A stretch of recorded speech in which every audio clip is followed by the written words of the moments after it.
Misalnya aku tuh guru sudah punya metode, kalau kamu masuk ke sekolah aku kamu harus mengikuti metodeku gitu kan. Itu kan nggak manusiawi Mas Wahyu.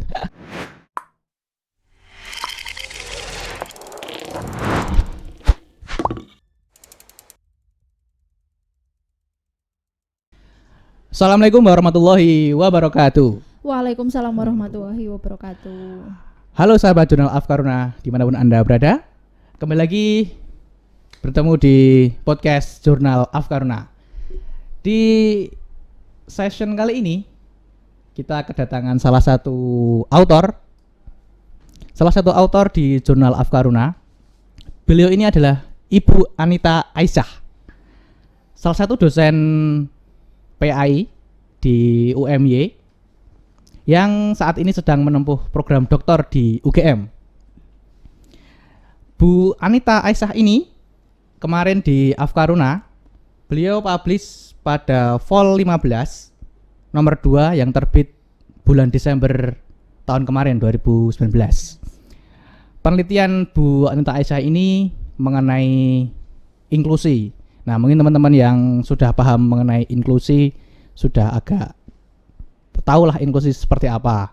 Jadi ini adalah membicarakan terkait penelitian ini, bagaimana metode pendidikan agama Islam PAI pada kelas inklusi.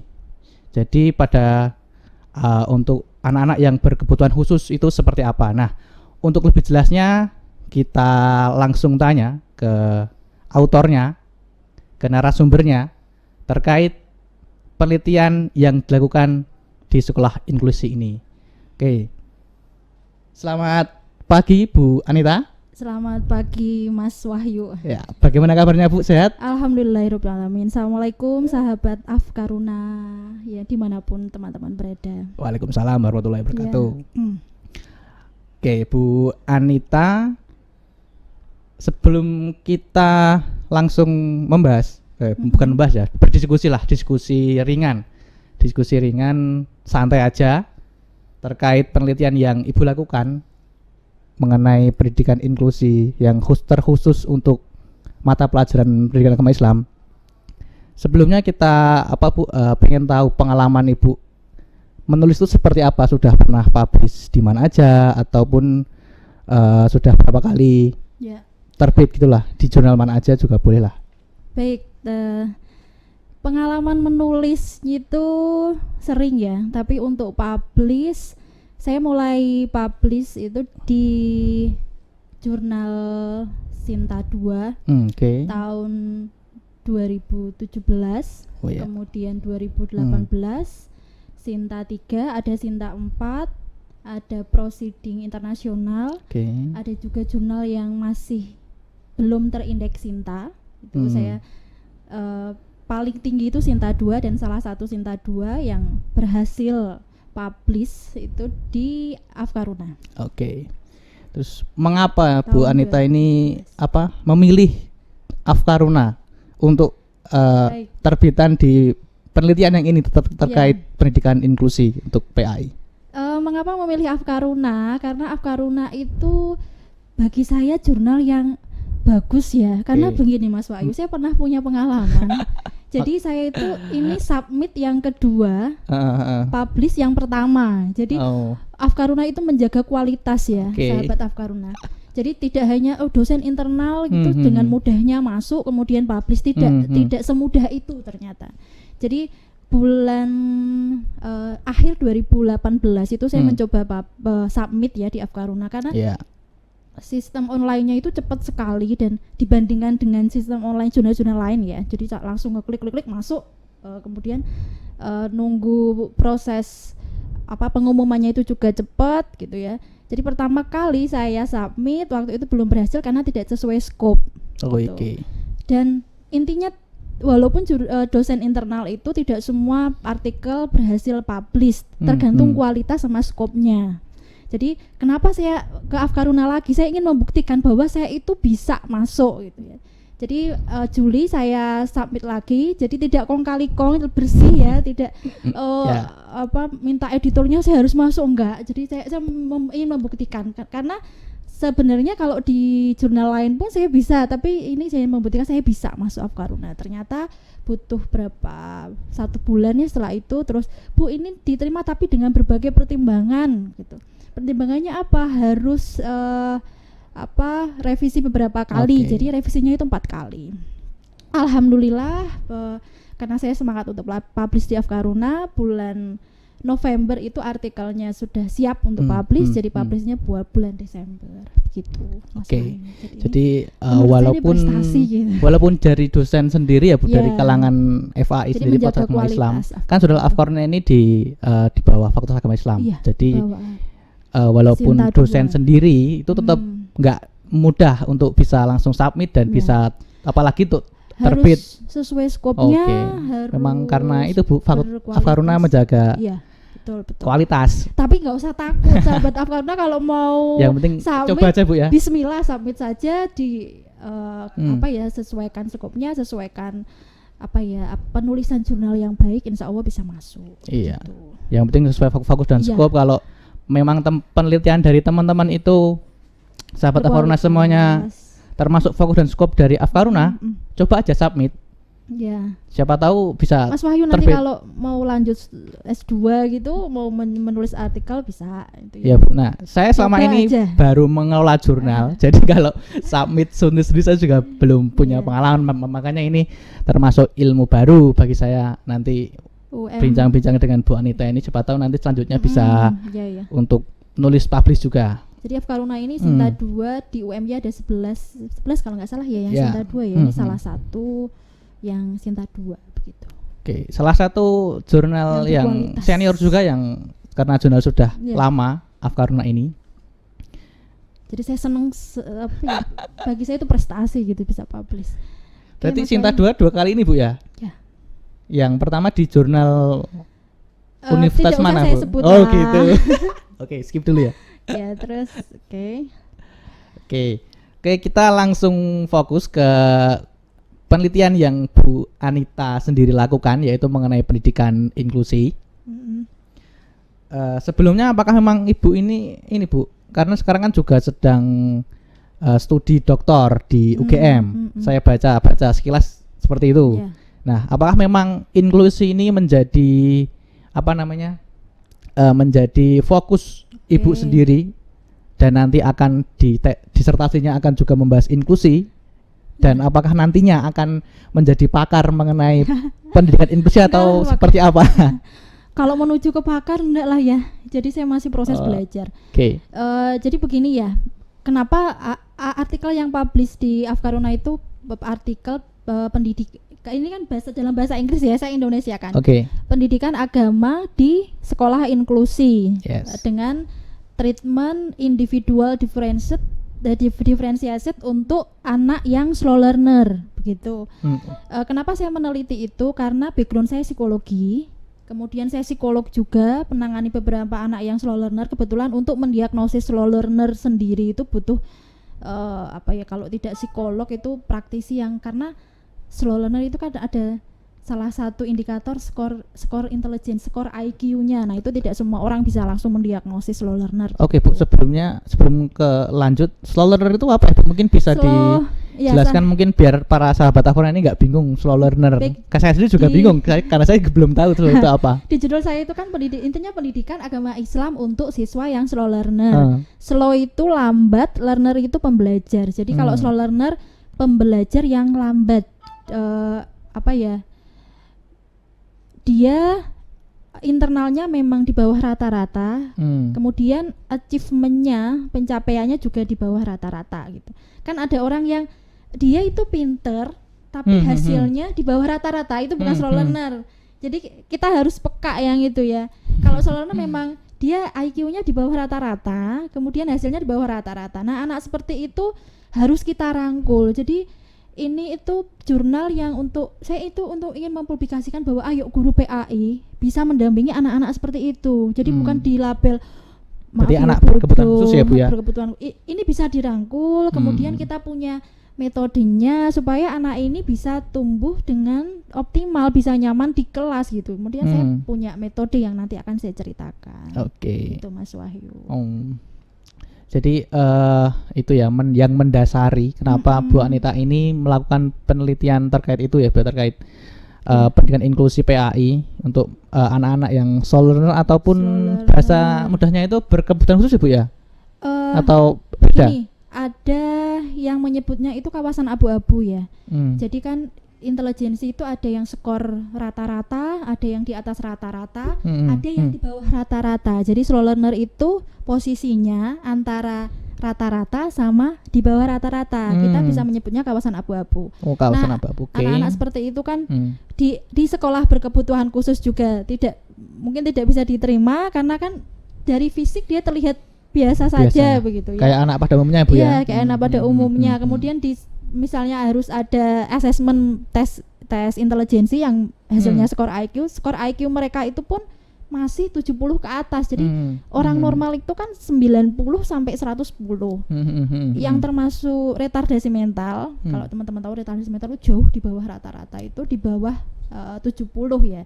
Jadi yang 70 sampai 90 inilah yang di kawasan abu-abu. Kita menyebutnya slow learner itu. Oh, slow learner. Oke. Ini apa ya, dakwah saya bukan dakwah kayak ustadzah ya.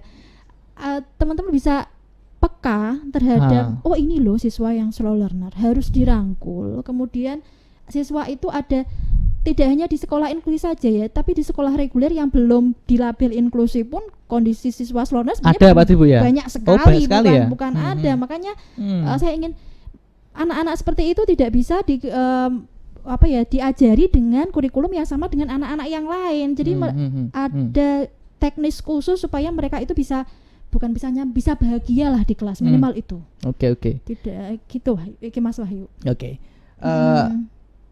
Ini Ibu kemarin melakukan penelitian di sekolah mana, Bu ya? Iya. Kemarin itu. Baik, melakukan penelitian. Jadi gini, saya menggunakan metode differentiated instruction. Jadi metode itu untuk menyesuaikan kondisi siswa. Begitu. Kan ada beberapa sekolah yang siswa masuk di sekolah itu ya Mas Wahyu, siswa masuk di sekolah itu siswanya mengikuti kurikulum yang ada. Jadi siswanya guru udah punya metode nih, misalnya aku tuh guru sudah punya metode, kalau kamu masuk ke sekolahku kamu harus mengikuti metodeku gitu kan. Itu kan nggak manusiawi Mas Wahyu. Jadi saya ingin memberitahu lewat jurnal lewat yang draft yang saya publish ini bahwa guru itu menyesuaikan siswa. Jadi mungkin sama-sama ngajar kelas 1 di tahun pertama dan tahun selanjutnya dengan metode yang berbeda karena siswanya kondisinya berbeda begitu.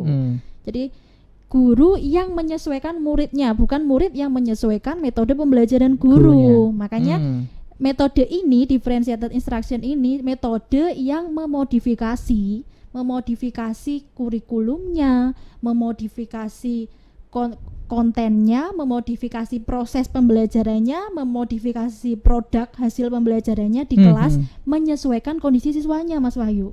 Jadi guru harus tahu di kelas itu misalnya ada 20 siswa. 20 siswa itu siswa yang tidak usah dipandu alias di atas rata-rata ya, diajari sebentar udah bisa, malah dia bisa ngajari teman-temannya. Itu pada berapa orang? Siswa yang rata-rata masih perlu dipandu itu berapa? Nah, siswa yang di bawah rata-rata, yang jauh di bawah rata-rata itu berapa orang? Guru harus peka itu. Jadi sebelum pembelajaran seminggu misalnya, guru melakukan asesmen. Supaya apa? Supaya pembelajarannya itu menyesuaikan siswanya. Kan tidak semua sekolah berkebutuhan sekolah inklusi ya.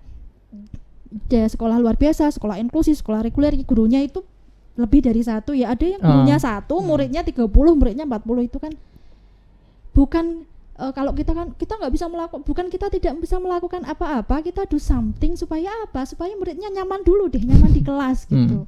Baru ke arah selanjutnya.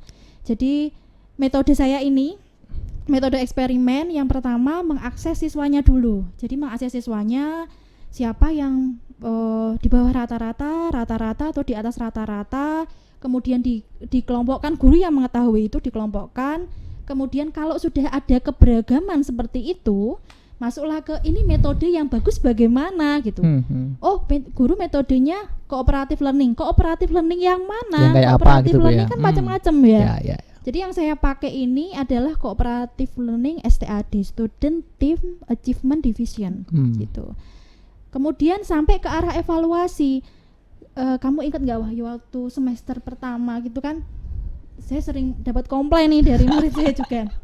Jadi ada mahasiswa yang dari pesantren, ada mahasiswa yang non pesantren dari gitu sekolah biasa ya, betul. Iya, di kita loh di Di FAI. Terus kemudian di pembelajaran bahasa Arabnya kok nilainya mencapai A susah ya. Sebenarnya kan itu bisa loh diterapkan in differentiated interaction. Artinya gini, dosen harus tahu mana yang punya basic bahasa Arab, mana yang tidak punya basic bahasa Arab. Jadi nilai A untuk yang punya bahasa Arabnya bagus itu skor berapa sampai berapa, nilai A yang kan orang dari SMA itu mungkin tidak bisa bahasa Arab sama sekali ya.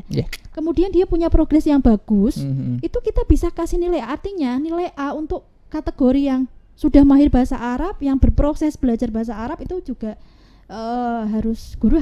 dosen harus tahu. Nah, itu kalau diaplikasikan di kampus seperti itu. Nah, saya mengaplikasikannya di sekolah dasar. Sekolah dasar berarti ya? Iya, di sekolah dasar yang saya tidak menyebut namanya, di jurnal itu tidak saya sebut karena. Tapi itu di satu sekolah atau beberapa sekolah, Bu? Sekolah. Oh, satu sekolah. Oke. Saya kan diajari kode etik ya. Jadi untuk nama siswa, nama sekolah itu tidak boleh disebutkan. Iya, di jurnal pun tidak saya sebutkan. Yang penting dari hasil penelitiannya itu bisa berguna untuk semua sekolah, Bu, atau hanya sekolah dasar aja, Bu, yang menerapkan ada pendidikan inklusinya? Sebenarnya semua sekolah bisa. Bisa ya, oke.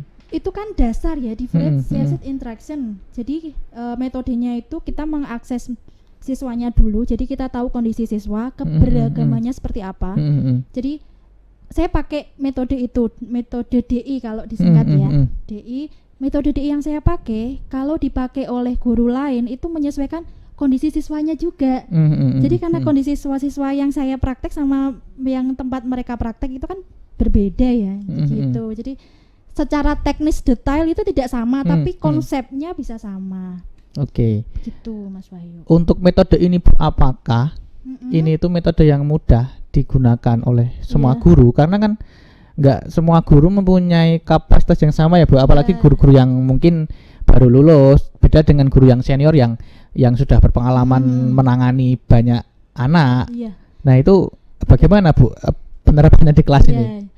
Begini ya Mas Wahyu, kita kembali ke niat jadi guru ya. Kalau kita niatnya membantu mahasiswa, mencoba membahagiakan mahasiswa di kelas, itu insya Allah kalau diajari beberapa metode supaya siswanya optimal, kita mudah melakukannya. Karena kembali ke niat itu tadi.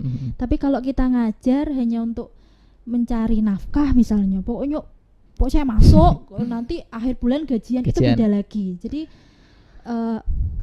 untuk seperti ini mengarah ke bagaimana empati guru untuk memajukan siswanya. Jadi ada konsep ihsan ya kalau di kita. Mungkin guru yang mendidik siswanya secara biasa aja, kalau pakai DI ini mendidik siswanya yang lebih dari biasanya. Karena apa, Mas Wahyu? Dalam penelitian ini saya jelaskan. Jadi guru itu harus mengakses siswa dulu. Guru harus tahu bagaimana kesiapan belajar siswanya. Siswanya 20 gitu ya. Kita bisa bayangkan, kita siswa 20, guru harus peka, harus detail di 20 siswa itu yang siap belajar berapa, yang tidak siap belajar berapa. Tidak siap itu kan bisa dilihat dari bentuk tubuhnya, ketika duduk dia bagaimana, megang pensilnya, melihat papan tulis. Kemudian ada anak yang konsentrasinya bermasalah juga, nulis baru 5 menit dia jalan-jalan. Itu kan berarti kesiapan belajarnya kurang ya. Jadi yang pertama kali adalah empati gurunya, itu dulu harus dibuka dulu. Karena bekerja itu ibadah, Bu ya. Nah, itu kalau kita sudah niatnya lain, betul. Mungkin hasilnya juga lain. Mas tapi kalau guru PAI juga, atau ini Mas Wahyu adalah alumni? Ya, saya sendiri alumni PAI, tapi dulu pernah saya ngajar, Bu. Dulu pernah ngajar di sekolah dasar pernah, terus di SMK pernah, walaupun hanya sebentar, dan akhirnya kembali ke UMY untuk mengelola jurnal. Baik. Oke. Jadi, nah, singkat kata, hasil dari penelitian Ibu seperti apa ini, Bu? Hasilnya jadi gini, waktu itu kan saya mengkhususkan pada siswa slow learners ya. Slow learners gitu ya. Di kelas itu ada 3 yang slow learners. Kalau metode eksperimen, di sini kan metode eksperimen ya. Harus mengikuti dari awal sampai akhir. Eksperimen saya itu 5 kali di kelas, Mas Wahyu, dengan mata pelajaran temanya adalah Wali Songo. Saya ingat sekali, saya sampai beli berbanyak buku tentang Wali Songo gitu. karena memang gurunya yang ngajar, tapi kan saya juga membantu mempersiapkan materinya ya. Jadi saya juga belajar itu, tambah ilmu lah tentang Wali Songo. Kembali ke situ, ke itu 5 kali ternyata di tiga siswa ini yang datang penuh dari awal sampai akhir. Saya 5 kali di sekolah setiap hari Jumat ya, jadi selama 1 bulan lebih 1 minggu di sekolah. Itu yang datang terus itu cuma 1. Jadi di eksperimen ini yang saya ceritakan dinamika psikologis 1 siswa. Dia karena dia mengikuti dari awal sampai akhir. Yang lain saya ceritakan kan saya ngambilnya 3 gitu, tapi yang untuk pretest sama post-test itu cuma 1. Alhamdulillah berhasilnya begini Mas Wahyu. Jadi orang yang slow learner kan tidak awal nilai 80 nanti nilainya 100 gitu, enggak langsung seperti itu. Jadi dia mau belajar di kelas, enggak bolos selama 5 kali itu prestasi. Karena apa? Orang yang slow learner itu kan dari mereka sendiri diajari ya enggak masuk enggak proses informasinya lama, hasilnya juga di bawah rata-rata, itu kan membuat dia frustasi ya. Kadang ada beberapa yang jarang masuk, dan benar mahasiswa yang saya jadikan subjek itu tidak masuk sekali 2 kali selama saya penelitian di sana gitu. Tapi ada 1 yang masuk. Jadi dia bisa mengikuti di kelas itu luar biasa. Bahkan ada 1 siswa saya yang kalau mau belajar itu nangis. Oh, kenapa itu, Bu? Karena dia saking takutnya belajar gitu. Jadi gitu. Saya tuh rasanya pengen kembali ke sana, saya ingin jadi guru. Gini loh caranya sih begitu. Tapi kan saya totalnya itu 2 bulan, tapi yang untuk penelitian 1 bulan lebih 1 minggu. Jadi 5 minggu di sana. 5 minggu, oke. Saya ceritakan di jurnal saya. Jadi teman-teman kalau mau baca silahkan. Nah, mungkin teman-teman yang detailnya di lebih sana, jelasnya ya, lebih jelas, lebih detailnya bisa membuka di jurnal Afkaruna di Vol 15, edisi Vol 15 nomor 2 di bulan Desember 2019. Nah, nanti teman-teman bisa baca PDF-nya secara lebih jelas, bersingkat. Online-nya ya Mas bisa, Wahyu, karena kita open journal system, jadi semua free, teman-teman bisa langsung download juga, langsung bisa baca biar lebih itu Mas Wahyu. Saya juga butuh masukan ya untuk penelitian saya ini. Jadi untuk mungkin yang ahli eksperimen atau ahli psikologi, Bu, next penelitian harusnya seperti ini, boleh silakan. Jadi di situ ada email saya. Oke. Mungkin terakhir ya, Bu ya. Mungkin Ibu Anita sendiri ada saran untuk teman-teman yang baru fresh graduate, yang lulus dari PAI dimanapun universitasnya lah, Ibu ya. PAI ini terkait yang jurnal Afkaruna juga ya. Jadi kalau membuat skripsi itu saya buat skripsi itu untuk jadi buku gitu. Jadi atau saya membuat skripsi itu untuk jadi jurnal. Jadi bukan hanya membuat skripsi hanya dititipkan di perpus kemudian pergi, jangan seperti itu. Jadi buatlah skripsi yang dipublikasikan. Insya Allah Afkaruna kayaknya terbuka ya Mas ya, untuk walaupun mahasiswa yang nulis, tapi kalau artikelnya berkualitas gitu sesuai skop bisa masuk gitu. Makanya saya menekankan ke mahasiswa saya, kalau mahasiswa saya masih jurnal yang enteng-entengan, masih Sinta 5, Sinta 4 gitu. Kalau Sinta 2 jangan dulu ya. Jadi kalau mulai semester ini saya tekankan ada mahasiswa yang memang sangat bagus gitu ya. Jadi saya kawal dari awal sampai akhir, ini nanti bisa masuk ke Sinta 2 gitu. Salah satunya Afkaruna yang kami tuju. Ya. Mungkin cukup itu dulu ya, Bu. Pada kesempatan kali ini, terima kasih atas waktunya Bu Anita. Di sela-sela kesibukannya masih menyempatkan untuk bisa hadir di podcast Afkaruna ini untuk menjelaskan penelitian yang Ibu lakukan terkait pendidikan inklusi yang artikelnya sudah terbit di jurnal Afkaruna. Oke, cukup itu teman-teman semua, para sahabat Afkaruna di sesi ini. Mungkin teman-teman untuk lebih lanjut mengenai pendidikan inklusi mungkin bisa langsung bertanya ke Bu Anita. Kayaknya bisa dibaca dulu. Oke, dibaca dulu ya. Pesan dari Bu Anita dibaca dulu. Download artikelnya di Afkaruna ya. Mampir ketik aja Afkaruna, jurnal Afkaruna. Banyak artikel di sana yang berkualitas. Selain pendidikan inklusi juga masih banyak lagi Bu artikel lain terkait. Oke, jadi itu Bu Anita dan para sahabat semua, terima kasih. Sampai bertemu di sesi podcast berikutnya di Afkaruna. Jangan lupa tetap subscribe teman-teman ya, biar kalian, dan nyalakan loncengnya biar teman-teman tahu kalau Afkaruna ada video terbaru. Nanti kita bedah artikel lain, Oke. autor lain. Oke, sudah ya? Setuju. Oke, cukup ya? Ya. Nanti dia tidak bisa. Oke teman-teman, sekian, terima kasih dari saya. Wassalamualaikum warahmatullahi wabarakatuh. Waalaikumsalam warahmatullahi wabarakatuh.